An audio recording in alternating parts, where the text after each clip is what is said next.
તો guys good morning અને અમે વહેલા ઉઠી ગયા છીએ. તો ચાલો હું તમને નેહાને બતાવું. નેહા હજુ ઊંઘી છે, જોઈ શકો છો. નેહા તો હજુ ઊંઘી છે અને ઉઠાડવાની છે, ઉઠતી નહીં. શું કરીએ કહેજો. ઉઠ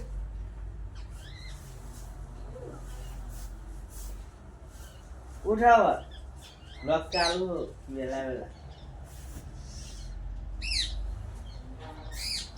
તો ગાઈસ ચલો તાર હવે આપણે તો ચા પીવા જઈએ. નેહા તો ઊંઘી છે, ઉઠતી નહીં. ચાલો હવે આપણે ચા પીવા જઈએ. અને કિંજલ પણ ચા પીવા આવી ગઈ છે અને દાદી સુલે બેઠા છે, તમે જોઈ શકો છો. તો ગાઈસ શાકભાજી સમારીને આવી ગઈ છું અને શાક પણ બનાવી દીધું છે.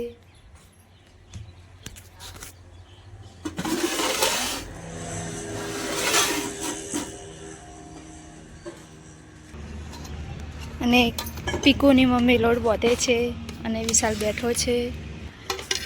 મમ્મી ધોવે છે વાસણ અને પપ્પા નાખે છે ભેંસોને ચા.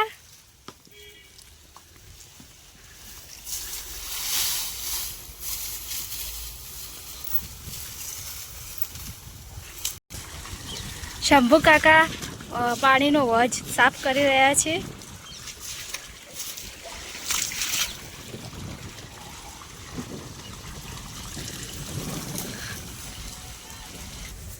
તો ગાઈસ આજે જવાનું છે મહેંદી શીખવા માટે. તો હું મહેંદી શીખવા જવા માટે તૈયાર થઈ જાઉં.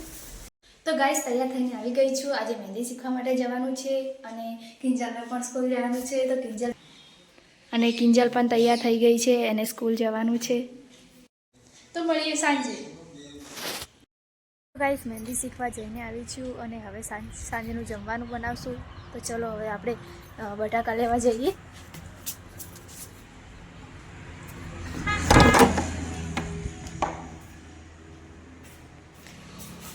તો ગાઈસ બટાકા બહુ ઉગી ગયા છે, તમે જોઈ શકો છો કે આ રીતના ફંટા ફૂટ્યા છે અને એમાં મૂળ પણ બેસી ગયા છે. તો આજે આપણે આ બટાકાનું શાક બનાવવાનું છે.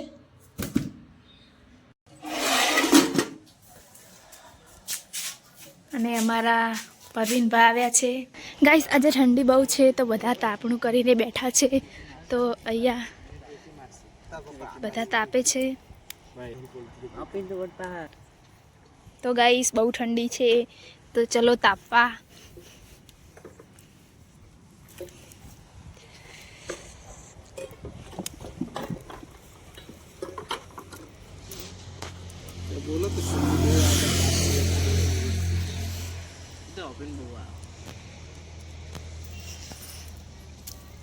તો ગાઈસ મમ્મી અને પીકુની મમ્મી ચૂલે બેઠા છે, રોટલા બનાવે છે.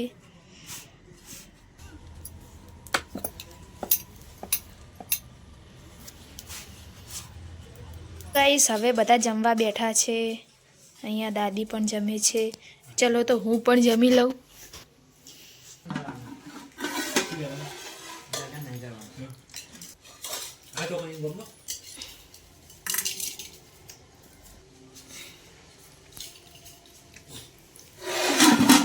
તો ગાઈસ રોકી રોટલો ખાવા આવે છે, તો ચલો એને રોટલી ખવડાવીએ.